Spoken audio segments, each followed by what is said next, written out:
This also ties into the topic we've been talking about. I've also been getting a lot of questions in chat about it. Would you guys be able to go into the whole Bugsnax song and how that crossover happened and the compositional process behind that? You know, when I announced that we were going to do this interview, that was maybe one of the most mentioned topics. So we have to talk about Bugsnax. We have to know. Everyone's talking about Bugsnax. Everyone's talking about Bugsnax. So from the production to the vocals, just fill me in.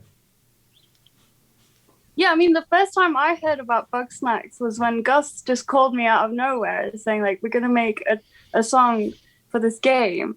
And then he was trying to explain to me on the phone what the game was about. And he was like, it's this, you eat this bug and you become, it's part snack and part, and then you eat the bug and you become part of the bug. And I was like, oh, okay, let's do it. And that was the first time I heard it. And it was, yeah.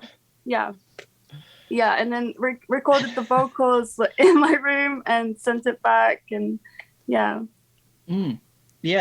What's so crazy about that anecdote, you know, of hearing about it is that I think when we were explained that was the game, we were a bit like, and then we played the game and then we were like, oh no, like this literally is the game. Like you couldn't describe it any more concisely than that, which is pretty amazing that they pulled that off. And you know, they hit us up, and Young Horses, the developers, and they were really cool, and they were really kind of straightforward about the sort of thing they wanted. They gave us a couple of examples of KKB songs that were in the universe of Bugsnax already, and they actually gave us an early build of the game, which was super cool because, I mean, I think we're interested in video game development as well. That's another really interesting aspect of the creative side of video games, which I think is a really interesting comparison with record creation. And so we got a tiny bit of insight into that, which was really cool. And yeah, we just played the game and, you know, wrote the lyrics. You know, the beautiful thing about KKB, especially the sort of Bonito Generation era KKB songwriting style, is that it is very say what you see. And the meaning comes from the kind of interpretation of that. But the actual lyrics themselves are quite direct. So we could just apply that process to the game Bugsnax, like kind of bug and kind of snack, try to catch them in your trap. That's it. That's the game.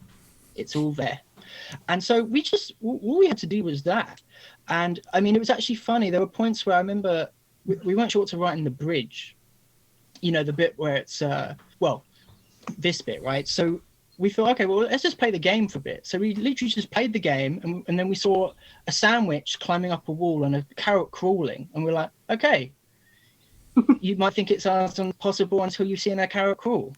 That's it. That's going in the song. So it literally was as easy. Well, as easy. I mean, obviously, it's writing a song is never super easy, but in terms of the process, it was literally as straightforward as just what is it? What's here? Okay, so tearing up a ketchup patch, going in the song, and that was quite a beautiful thing.